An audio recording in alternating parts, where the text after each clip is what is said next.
baja, con cambios en la humedad. Algunos pacientes dicen que sienten las manos más rígidas. Por ahí veo unas cabecitas diciendo que sí se acuerdan. ¿Quién investigó? Doctora, bueno, por ahí encontré más del canal del dolor, mencionaba que aparentemente había varios receptores en las articulaciones. Ajá. Y por eso, pues el reflejo del dolor se da Observamos. con las de presión. Entonces, recordemos cuando vimos estructura y función de las articulaciones. Cartílago no duele porque no tiene terminales nerviosas. ¿Y la membrana sinovial?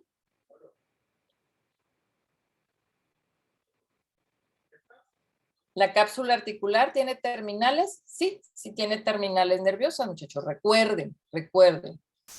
Si tienes un aumento de volumen o líquido, y también no nada más tiene terminales nerviosas de sensibilidad del dolor, también que tiene terminales nerviosas, baroreceptores también de cambios de presión. Si tienes un incremento de volumen, ¿y qué le pasa al líquido sinovial con el frío?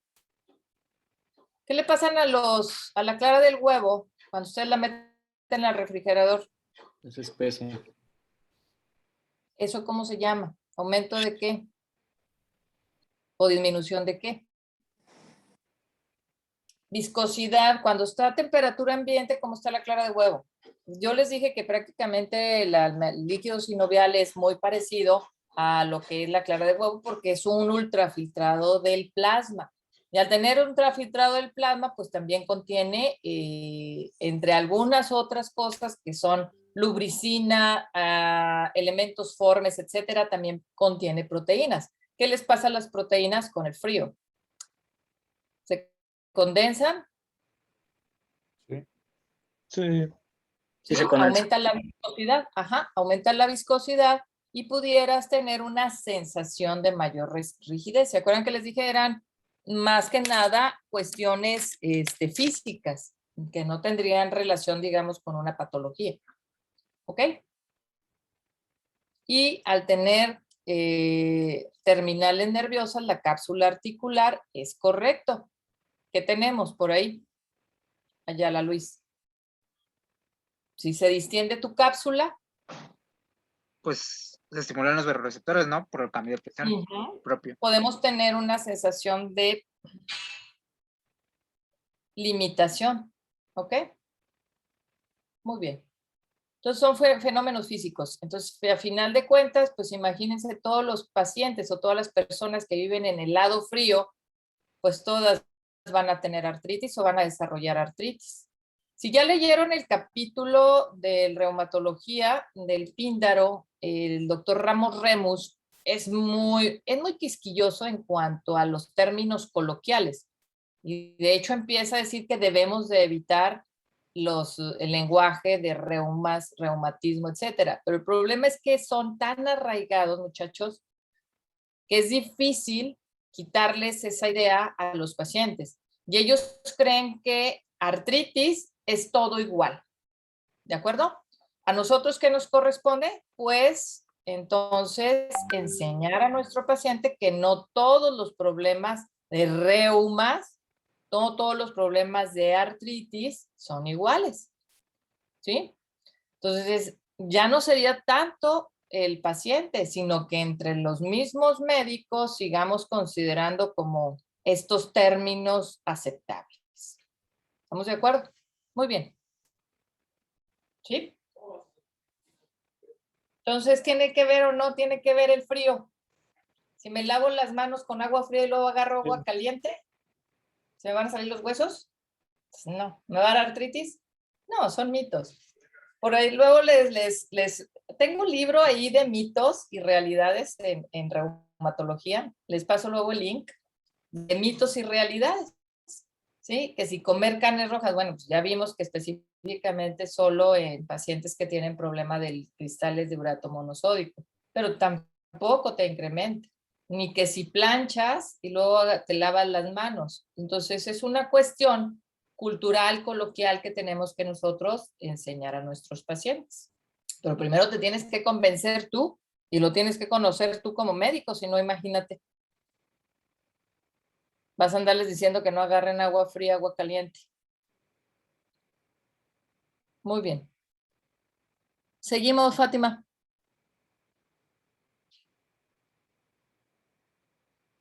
La exploración reumatológica en mano es muy importante. ¿Cuántas manos normales les dije que tenemos que tocar antes de encontrar anormalidades? Hay anormalidades muy fáciles de ver, pero para decir que tienes un expertise o que eres experto en lograr tocar y reconocer las anormalidades, por ejemplo, a veces el derrame sinovial muy tenue, pues los que no tienen entrenamiento no lo pueden detectar. ¿Ok? Entonces necesitas tocar las articulaciones normales. ¿Quién de ustedes fue ahí a tocarle la mano al novio, a la novia, a la pareja, la mamá, el papá, los niños? Toquen las manos también porque, por ejemplo, en los niños es muy diferente. Hay pacientes o hay personas, no son pacientes porque pues obviamente no tienen enfermedad, hay personas que tienen las manos bien gorditas. Y nosotros pensamos, o se las vemos gorditas y pensamos que tienen inflamación articular, y no. Es más que nada cantidad de tejido graso, ¿sí?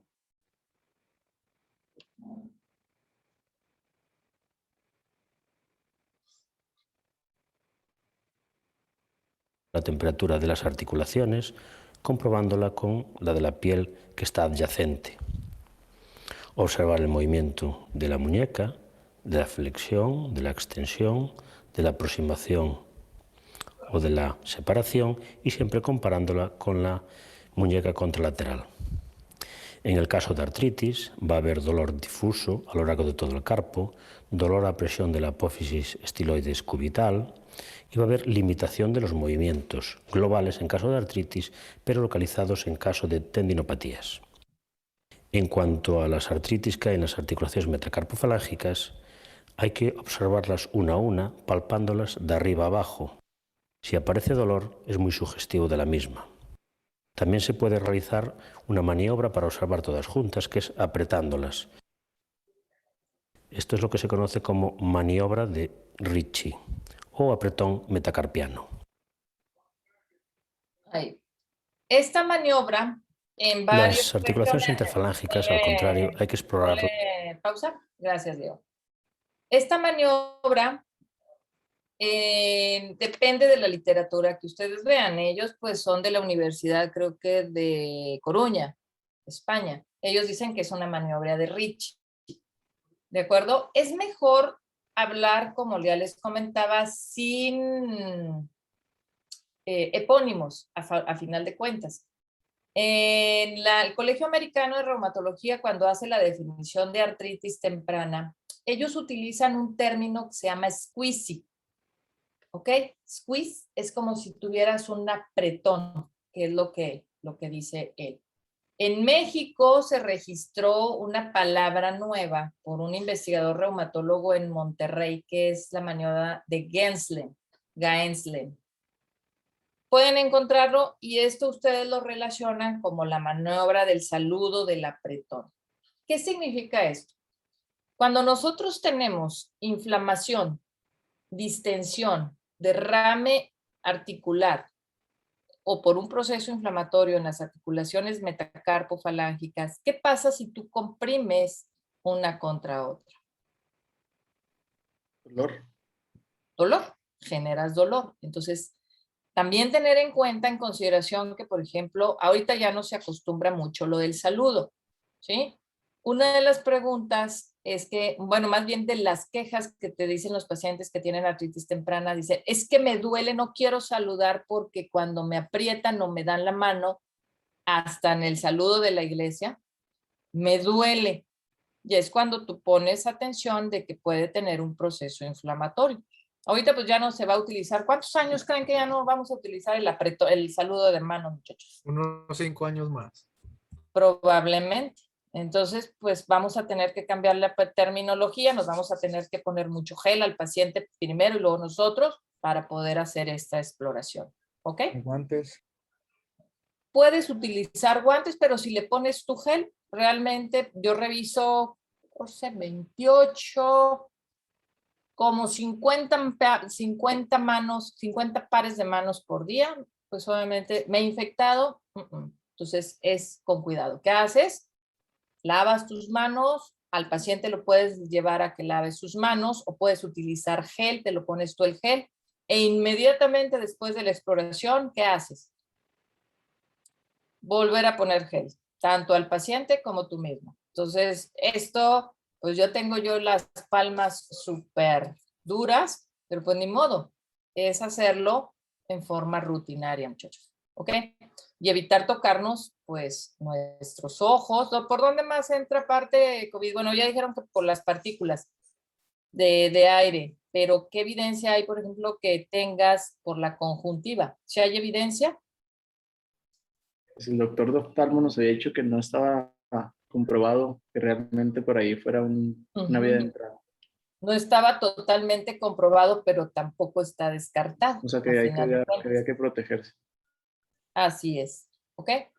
Muchas de las veces esta sería la única vía de entrada, porque si andas todo y con la exposición muy probablemente de saliva o algún otro contacto, no sabemos, pero de todos modos tenemos que proteger.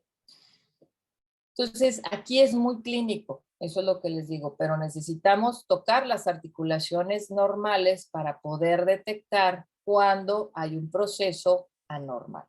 ¿De acuerdo?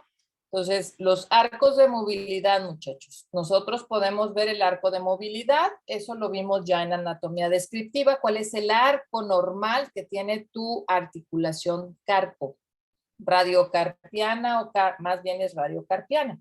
Porque también de eso podemos dilucidar los pacientes que tienen trastornos de hipermovilidad. ¿Ok? El ángulo completo del carpo, en algunos pacientes, no en todos, tienes un ángulo de ¿cuánto? Háganlo ustedes. Pongan su mano y compriman la otra y vean cuánto se logra de arco. ¿Cuánto? El arco, o más bien el ángulo, es el que utilizan con la superficie cubital y el quinto. ¿Cuánto? 90. Casi 90. ¿Y flexión? También es lo mismo. Casi. Casi 90. ¿De acuerdo? Puede variar entre 80 y 90 grados en una persona normal. ¿Ok?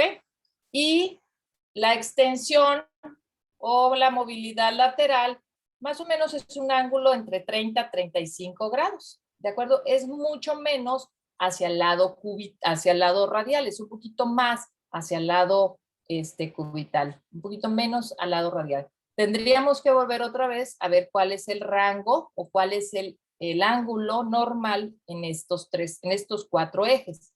¿De acuerdo? ¿Sí?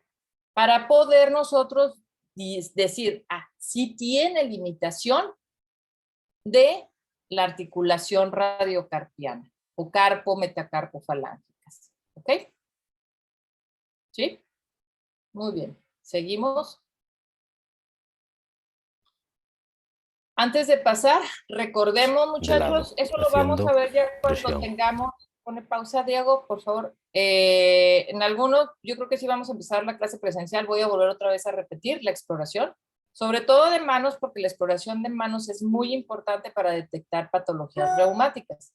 ¿De acuerdo? Recordemos, muchachos, en el carpo tenemos 2 recesos. Vamos a ver nuestros instructores y expertos de anatomía. ¿Montan? ¿Quién fue? Diego. Sí, Alan. ¿Qué pasó? A ¿Qué ver, vas? ¿quién más? ¿Cuál fue la pregunta, doctora? ¿Cuántos recesos tiene el carpo en la superficie dorsal del carpo que podamos nosotros decir que hay derrame articular? Adivinando unos 3. Adivinando unos 3, no, 2, que es el medio carpiano y el lateral o de la zona de la apófisis estiloide. ¿Ok? El medio carpiano, ¿por quién está localizado? Hay algo que se llama tubérculo de Lister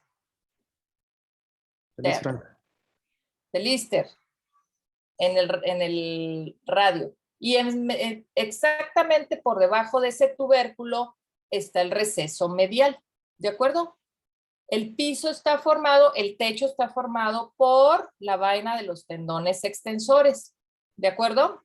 ¿Sí nos acordamos o no? Si no, búsquenlo. Véanlo ahí, lo tienen ustedes, lo pueden ver en la pantalla, googleenlo, hagan a un lado la pantalla de Zoom y vean en Google imagen. Y por debajo que está, después, bueno, sigue la superficie radial y luego cuál es el hueso carpiano que sigue. ¿Qué? Lunar. ¿Sí? Y luego sigue lo que es el metacarpo. ¿Cierto? ¿Sí? Y ahí hay una hendidura por donde transcurren por encima los tendones extensores y ese es el receso medial del carpo, que es zona, muchachos, donde nosotros vamos a ir a buscar derrame sinovial o presencia también de tenosinovitis en los extensores. ¿De acuerdo? Sí, doctora. Ahí, sí existen. Ahí están. En resonancia y en ultrasonido son referencias. De hecho, cuando veamos imágenes en ultrasonido, una de las zonas donde nosotros podemos encontrar derrame sinovial y sinovitis activa por ultrasonido es en el receso mediocarpiano, ¿sí? Es el que más vamos a explorar. ¿Ok?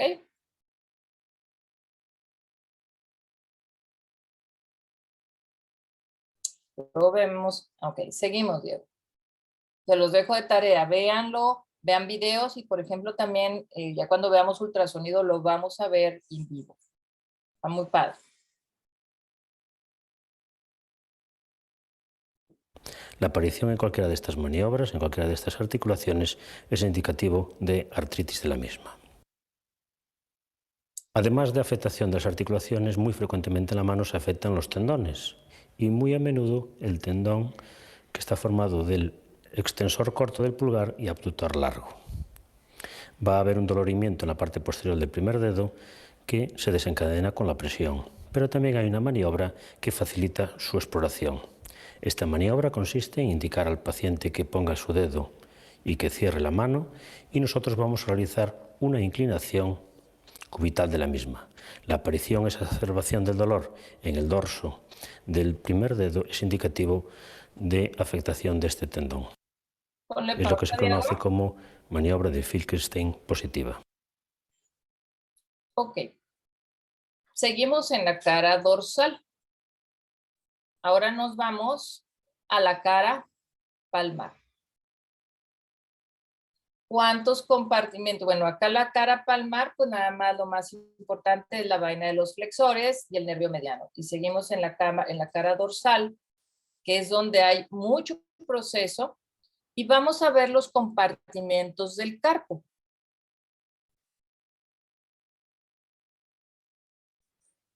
Ponle compartimentos, Diego.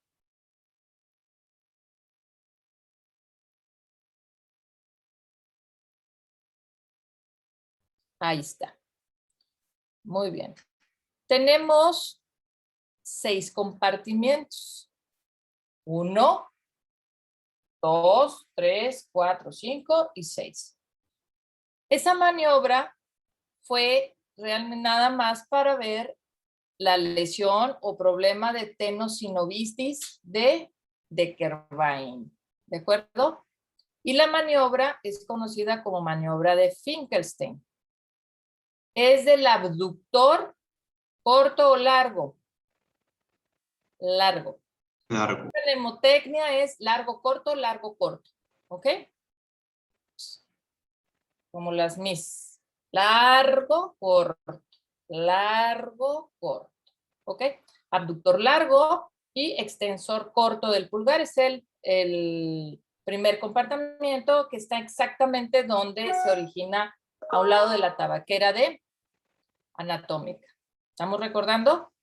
Y ese sitio es frecuentemente de tenosinovitis, del abductor largo y del extensor corto del pulgar, del primer compartimiento. Vamos a leerlo otra vez.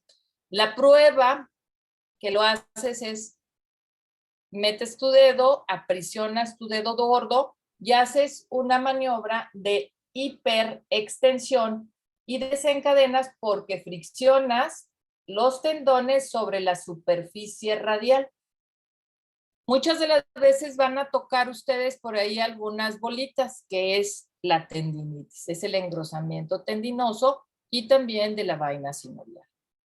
¿Correcto? Esa es también otra maniobra y puede ser sitio de dolor también en la que es la superficie externa de la mano. Eso se da sobre todo mucho en las mamás primerizas, porque siempre quieren traer al niño de esta forma, ¿sí? O en aquellos que tienen algún problemita y necesitan apoyarse con sus manos, son sus manos para levantarse. Ese es el mecanismo de lesión. Ok. Entonces, son maniobras que tenemos que recordar. Y seguimos nada más en la mano. ¿Seguimos, Diego? En carpo, muchachos, también cuando igual podemos hacer la misma maniobra del apretón cuando tenemos un proceso inflamatorio. También comprimes las apófisis estiloides, tanto del cúbito del radio, y pueden generar dolor. Nada más que hay que tener cuidado porque también por aquí discurren los tendones y puedes confundir, ¿ok? Es mejor la palpación directa. Y ahora que pasemos a las articulaciones metacarpofalángicas e interfalángicas, viene una regla que se llama regla del pulgar. ¿Por qué regla del pulgar? ¿Qué leyeron? Ándale. Sí, está bien dicho, ¿verdad? ¿Qué leyeron, Fátima y Diana? La regla del pulgar, porque es con tu pulgar con lo que vas a palpar. Es el que te va a ir guiando, es el que va a ir normando la conducta de la exploración. Vean ahorita al explorador. ¿Sigue?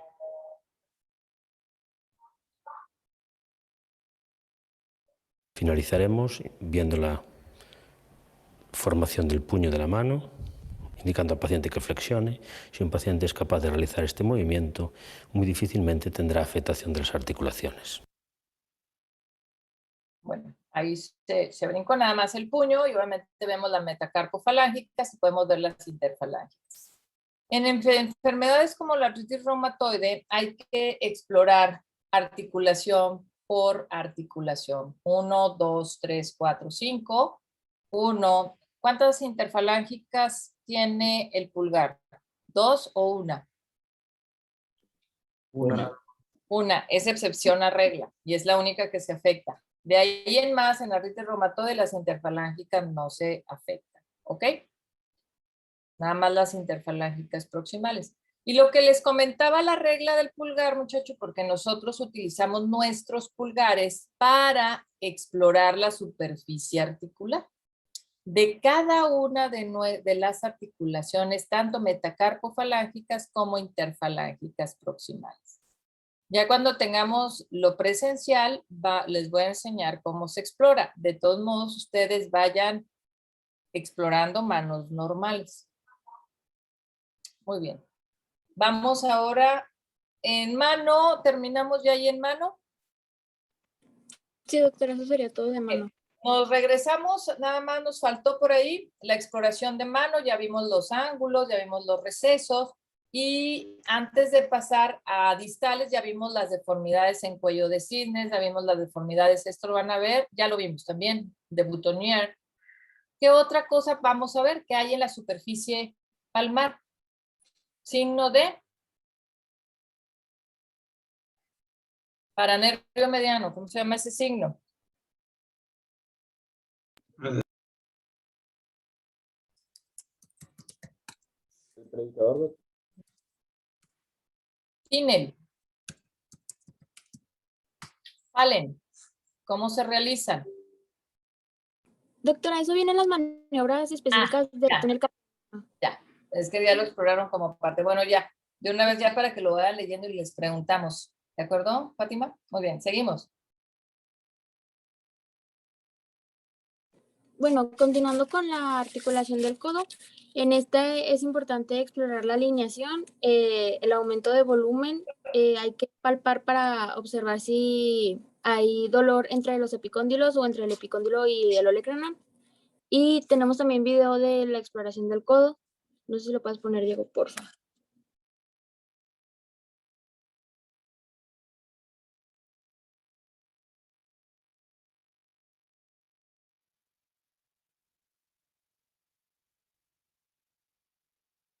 Para la exploración del codo, primera inspección, observamos inicialmente si hay alteraciones en la alineación. Hay que señalar que las líneas del brazo con el antebrazo forman un ligero valgo de unos 175 grados, de tal manera que se forma lo que se conoce como el ángulo de carga. Comenzaremos por si hay un flexo, una limitación del codo. Observaremos seguidamente la aparición de alteraciones cutáneas como placas de psoriasis, bursitis, la aparición de nódulos. Palparemos los surcos olecranianos para buscar la presencia de hipertrofia sinovial o derrame articular. Posteriormente, palparemos el epicóndilo, que será doloroso en caso de epicondilitis, y esta maniobra tendrá que ser complementada con una maniobra contra resistencia, en el que indicaremos al paciente que realice una dorsiflexión contra nuestra resistencia. La aparición o exacerbación de dolor es indicativo de lo mismo. Y finalizaremos con la exploración de la epitróclea, que será doloroso en caso de epitrocleitis y que también se puede exacerbar realizando un movimiento contra resistencia. En este caso, indicaremos al paciente que flexione la mano en contra de nuestra resistencia.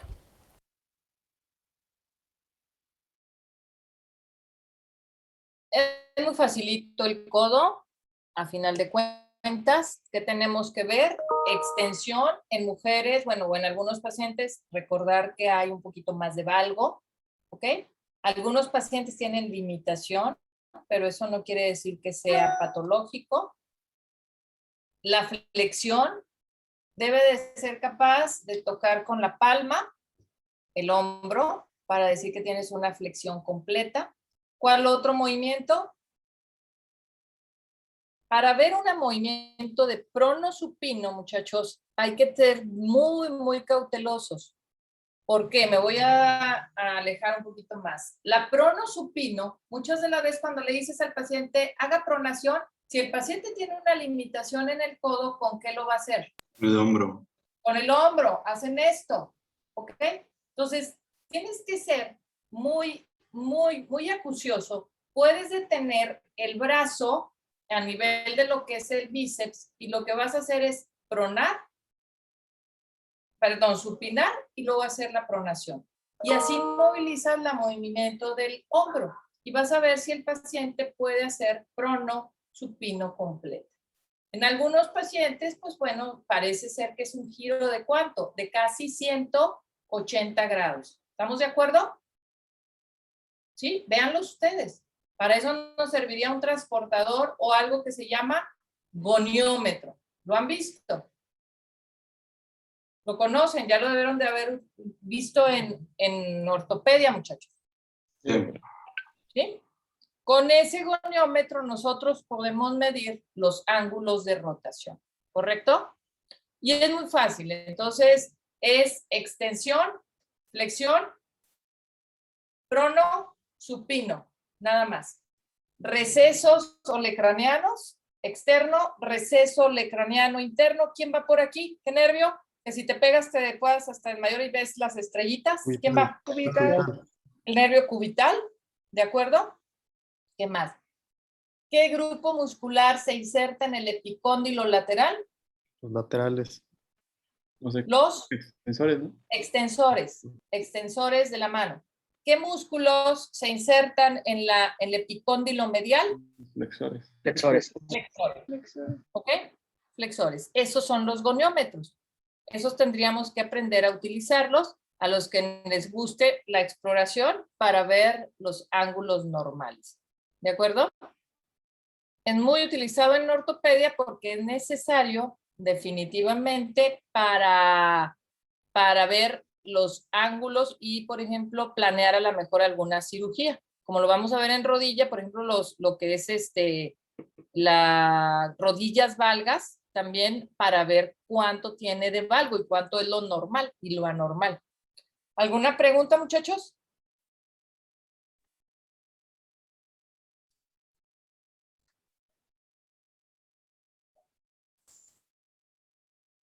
Muy bien. Entonces, agarren su modelo anatómico. ¿Cuál es el modelo anatómico que tienen ahí en la casa? Yo. La familia. La familia. Agárrenlos, explórenlos, hagan los arcos de movimiento para ver. Ya les dije, primero tienen que tocar lo normal o reconocer lo normal para poder posteriormente identificar la anormal. ¿Ok? Muy bien.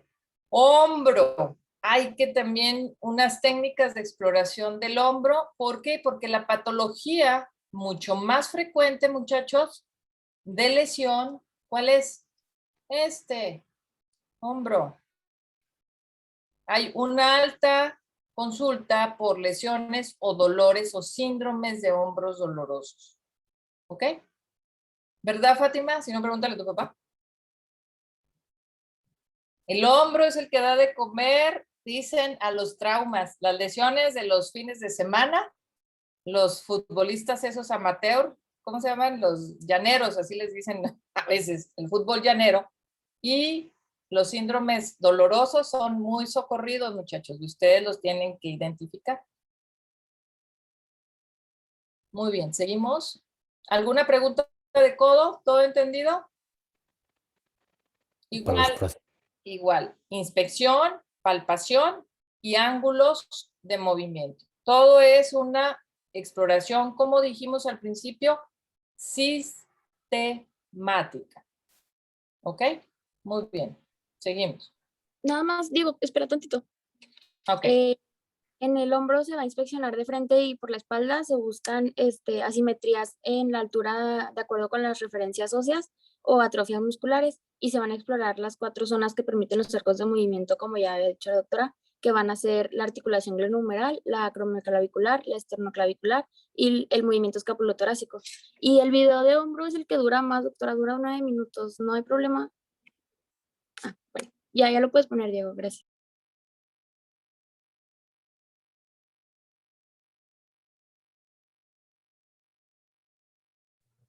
Perdón, ahí justo en la diapositiva anterior está lo que dice Fátima. Tenemos que ver si hay basculamiento de hombros. Eso te puede orientar, como vamos a ver más adelante, si hay alguna escoliosis o no. ¿De acuerdo? ¿Sí? Lo que es la superficie, ¿qué músculo es esto? ¿Cómo se llama? Trapecios. Y atrás y en el cueco son los subescapulares. Pacientes que tienen atrofia o que tienen patología inflamatoria crónica muscular o que ya tienen un proceso crónico inflamatorio, que ya tienen inmovilizado el hombro, vamos a ver atrofia de estos grupos musculares. ¿Ok? Muy bien. Y también, por ejemplo, abombamientos. ¿Dónde está la bursa? Recordemos que podemos tener también lesiones, bursitis subacromio-deltoideas que te pueden dar un aumento de volumen en la cara anterior del hombro. ¿Correcto?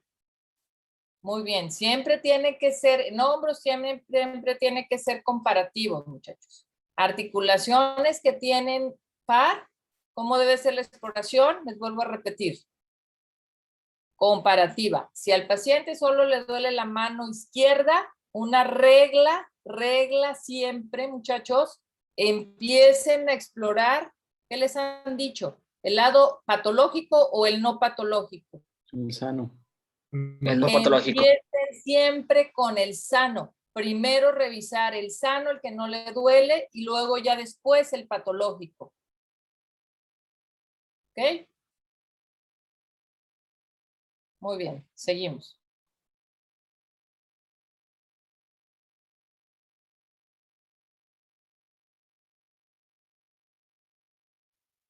Para la exploración del hombro la iniciamos con la inspección.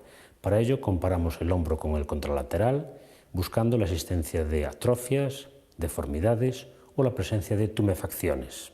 Seguimos con la exploración de la movilidad. Para ello realizamos movimientos, o se realizan movimientos activos, en donde los realiza el paciente, movimientos pasivos, que somos nosotros los que los realizamos, o movimientos contra resistencia, y siempre comparando el lado sano con el lado enfermo.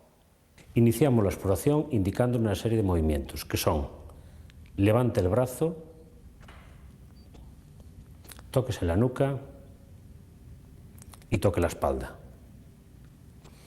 Con estos tres movimientos o estas tres órdenes realizamos la exploración de todos los movimientos del hombro: la flexión, abducción, aducción, rotación interna y externa. Por lo tanto, la integridad de los movimientos indicará que tiene la articulación glenohumeral o la cápsula totalmente indemne. Ahora bien, si existe alguna limitación, tendremos que ir explorando movimiento a movimiento. Para ello, indicaremos al paciente que realice un movimiento de separación de los brazos, movimiento de abducción o separación, que normalmente describen un rango de unos 180 grados. Seguidamente, un movimiento de flexión, que es movimiento hacia adelante, de unos 180 grados también. Movimiento de rotación. Para ello, le indicamos al paciente que se dé la vuelta, que apoye los codos y que abra los brazos. Movimiento de rotación externa de unos 80-90 grados y ahora que toque la espalda. Movimiento de 70 u 80 grados. Con esto finalizaremos la exploración de los movimientos activos. Si el paciente señala dolor cuando separa el brazo, en los movimientos de abducción o separación, puede ocurrir que sea en los movimientos de los primeros grados o de los últimos grados. Es lo que se denomina el arco doloroso, que puede ser medio o superior. Para ello, levantando los brazos, movimiento de separación, observamos el movimiento de las escápulas, ya lo puede bajar. Entonces hay que señalar que el movimiento de separación comienza con un movimiento de la articulación glenohumeral unos 70 grados. Posteriormente hay un movimiento de la escápula que permite una rotación de unos 70 grados nuevamente y finalmente interviene la articulación acromioclavicular. De tal manera que si el paciente señala que el dolor lo manifiesta entre la separación de 80, 100 o 110 grados, indicaría lesión de la articulación glenohumeral o de los manguitos de los rotadores. Sin embargo, si el dolor aparece en los últimos movimientos, es más indicativo de una existencia de lesión de la articulación acromioclavicular. Pausa, Diego. Para seguir explorando el hombro, vamos a intentar identificar una serie de puntos. Muy bien. Aquí hay cosas interesantes que les voy a preguntar, ¿ok? Ya vimos los movimientos o los arcos básicos que debemos de explorar en hombro. Tenemos que recordar quién o qué grupo muscular o quiénes son los que hacen estos arcos de movilidad. Ok. Este movimiento me voy a retirar de separación o rotación externa. ¿Quién lo hace? Y hacia atrás. ¿Quién lo hace? Manguito. Sí, pero ¿cuál? Esa es la segunda pregunta. ¿Qué grupos musculares, ya se los había preguntado, son los del manguito rotador? O el manguito, perdón, el manguito de los rotadores. El subescapular, supraespinoso, redondo y el redondómeno. Ok, entonces los movimientos de rotación externa están dados por el subescapular, ¿ok? De rotación interna también mayormente por el subescapular y participa ahí el redondo. El de abducción, como ya lo dijo, hasta 90 y un poquito a 110 grados, ¿quién participa? Supraespinoso. Supraespinoso. Y por arriba Deltoides. ya no es el manguito, es el deltoides. ¿De acuerdo? ¿Sí? Sí. Muy bien.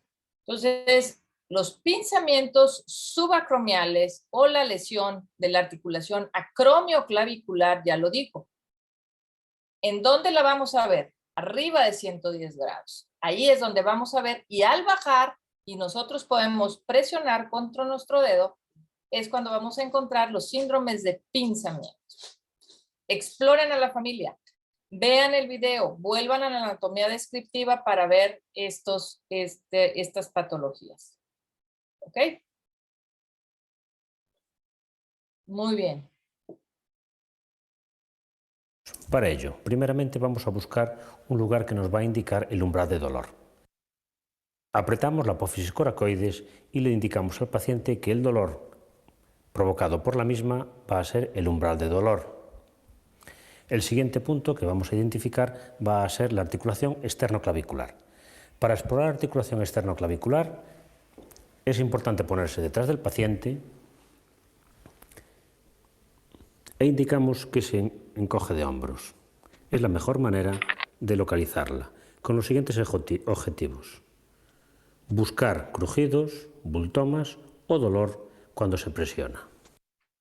El siguiente punto va a ser la articulación acromioclavicular, que se manifiesta porque el acromion realiza un resalte en el hombro y apretamos este punto. La aplicación de dolor, la aplicación de la presión en esta articulación, si desencadena dolor, es bastante indicativo de sufrimiento de la misma, que podemos también desencadenar intentando tensionarla. Para ello realizamos una maniobra que es indicando que haga una aducción o una aproximación forzada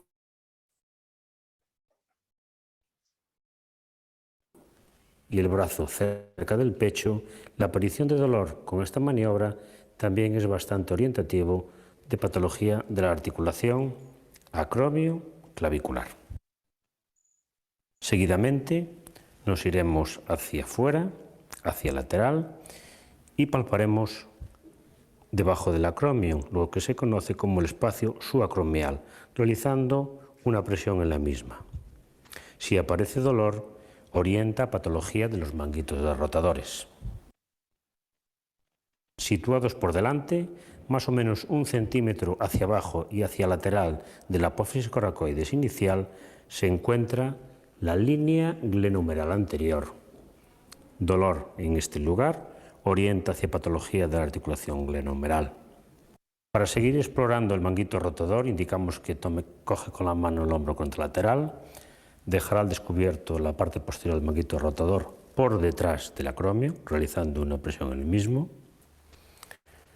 Indicaremos que realice una rotación interna. Presionando por delante, estaremos palpando la parte anterior del manguito rotador. Otro elemento a explorar es el tendón de la porción larga del bíceps. Para ello, indicaremos al paciente que con el codo toque el tronco, dejaremos caer la mano sobre su hombro y realizaremos movimientos de rotación interna. Determinará la existencia de inflamación en este tendón. Hay que observar cómo se realiza el movimiento del hombro. Para ello, fijaremos el ángulo inferior de la escápula, indicaremos que se realice una separación. En estos primeros movimientos es gracias al movimiento de articulación glenohumeral. Posteriormente empieza a rotar la escápula torácica por el movimiento de rotación de la escápula. Si el paciente desde su inicio este movimiento lo realiza por la rotación de la escápula, es que lo tiene limitado. Por lo tanto, podemos señalar que el paciente presenta una capsulitis retráctil o un hombro congelado. Hombro congelado que también se manifiesta por una limitación de la rotación externa inicialmente. La limitación única y exclusivamente de alguno de los gestos que se han realizado en el hombro nos obliga a realizar movimientos contra resistencias para determinar cuál de los músculos es el inflamado. Para ello podemos realizar movimientos primero de abducción. En este sentido fijamos el hombro contralateral con una mano e indicamos al paciente que realice una separación del codo contra nuestra resistencia. Si duele, es orientativo de lesión del tendón del músculo supraespinoso. Seguidamente sujetamos el codo del paciente en el tronco. Nosotros realizamos una oposición e indicamos al paciente que realiza una rotación externa. La aparición de dolor en el mismo es indicativa de una inflamación del tendón del músculo infraespinoso o redondo menor. En esta misma posición realizamos fuerza nosotros hacia afuera, indicando al paciente lleve la mano hacia adentro. En este sentido, pondrá en tensión el músculo subescapular, siendo orientativo de tendinitis del mismo si duele. Para tensionar el espacio subacromial hay una serie de maniobras que son: indicamos nuevamente que toque el brazo contralateral y que el paciente levante el brazo contra nuestra resistencia. Otras maniobras complementarias son lo que se conoce como la maniobra de Hawkins. En este sentido, nosotros realizamos una flexión con el codo a 90 grados y realizamos una rotación interna, que también se puede complementar con la maniobra de Neer. Fijamos la escápula y realizamos un movimiento de flexión. La aparición de dolor en estas tres últimas maniobras es indicativo de que el paciente sufre un pinzamiento subacromial. Para explorar el músculo bíceps vamos a realizar la maniobra de Jergason. Primeramente indicamos al paciente que realice una pronación de la mano y le vamos a indicar que flexione el brazo contra resistencia de nuestra mano. Si aparece durante esta maniobra dolor en la parte alta del hombro, es indicativo de que presenta una inflamación en la porción larga del músculo bíceps. ¿Ok? Entonces tenemos ahí maniobra de Jergason, maniobra de Hawkins y maniobra de Neer. ¿Ok? Y eso terminaría para ver la exploración completa de arcos de movilidad. Cuando vamos a explorar puntos, pues definitivamente vamos, como dice el narrador, paso por paso o músculo por músculo. ¿Ok? Pongan el video, muchachos, pongan el video, es válido. Tengan ahí su modelo y empiecen a explorar con quien tengan en una oportunidad ahí en casa. ¿Sí?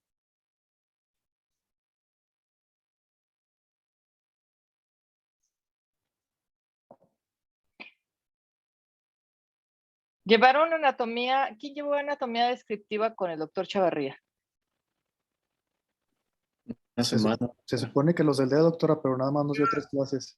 No, yo creo que Ya andaba de director, ya andaba de director. Ok.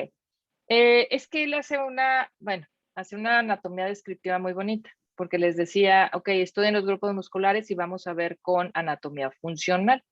Eso es muy padre, porque obviamente empiezas el origen del músculo, cuáles son sus inserciones, y de acuerdo con ello, pues también el grupo muscular a revisar y cuál es el movimiento que hace cada grupo muscular. Ahí Diego nos puso una imagen sobrepuesta de cómo está la tuberosidad mayor y la tuberosidad menor en lo que es el húmero, que son muy importantes saber reconocer porque dónde se insertan los tendones del manguito rotador. Tuberosidad mayor o tuberosidad menor. Troquino, troquíter. Mayor, ¿no? En la tuberosidad mayor. ¿Ok? Muy bien.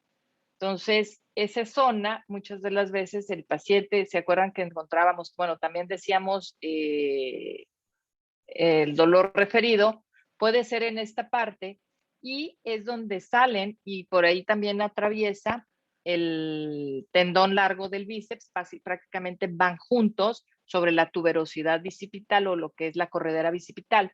Corredera bicipital que está entre la tuberosidad mayor y la tuberosidad menor, o troquíter, y es una zona muy, muy importante para los ortopédicos que manejan hombro, porque es la ruptura de la zona crítica. Búsquenla. Y por ultrasonido nos da el signo del ojo de Horus. Búsquenlo. Porque por ultrasonido lo podemos encontrar en la ruptura de la zona crítica del supraespinoso.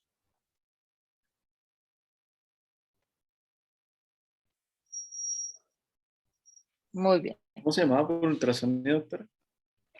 Signo de la lágrima o signo del ojo de Horus. H-O-R-U-S. Gracias. Va a ser- Eso pues dime. Sí, Iñaki. No, que no lo buscara así porque le iba a salir el dibujito. Sí, no, pero en ultrasonido. Ponle en ultrasonido.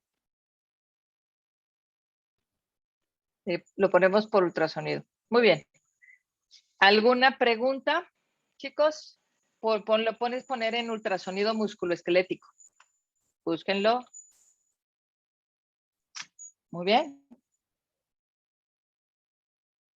Ultrasonido, bueno, quítale musculoesquelético, ponle ultrasonido hombro. Si pones signo del ojo de Horus, ultrasonido, ahí sale la primerita imagen. Así es. ¿Quién fue rapidísimo? Ángel. Pero Sí, es ¿verdad? algo de miembro inferior en el que dice Ángel.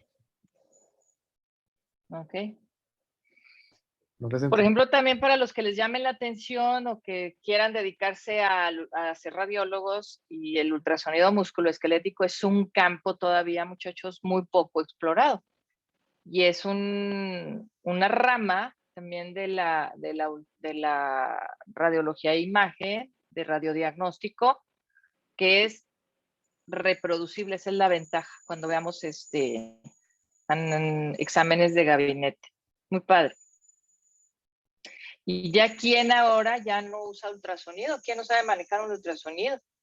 En los hospitales actualmente ya casi todo, bueno, muchos intensivistas, neumólogos, todos traen, urgenciólogos traen su ultrasonido de mano, con el celular traen su transductor con sus, ¿cómo se llaman? Sus software cargados para poner colocación de ultrasonido, de catéter, subclavios. Los nefrólogos nuevos traen toda esta modalidad ahora.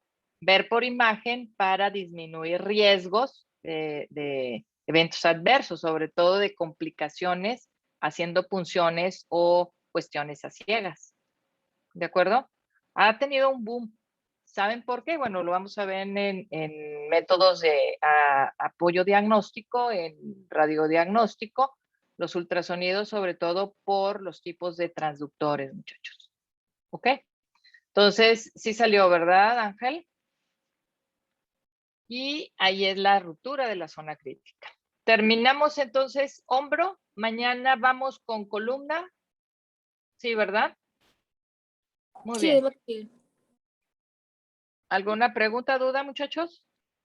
¿Tienen modelos anatómicos allí en vivo, en casa? Les sobra. ¿No? ¿A poco viven solitos? Mira, mira. Ok. No, pero mi mamá tiene lupus, así que no creo que cuente como no patológico. Pues si está inactiva, Ángel, o sea, la exploración musculoesquelética puede ser normal. Ok. Muy bien. ¿Alguna otra pregunta, muchachos? Y no, ya sé que se juntan los fines de semana, los grupitos de 2, 3, digan, a ver, déjame te exploro. Vamos a explorarte. Hagan una pijamada exploratoria de exploración reumatológica. Ok, chicos. Los veo mañana. Hasta luego, doctora. No, doctora. Doctora. Bye. Luego, Hasta luego. doctora.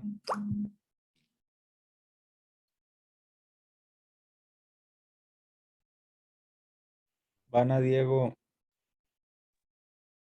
Ay, no, pues la doctora nos alburió 2 veces. ¿Quién lo diría?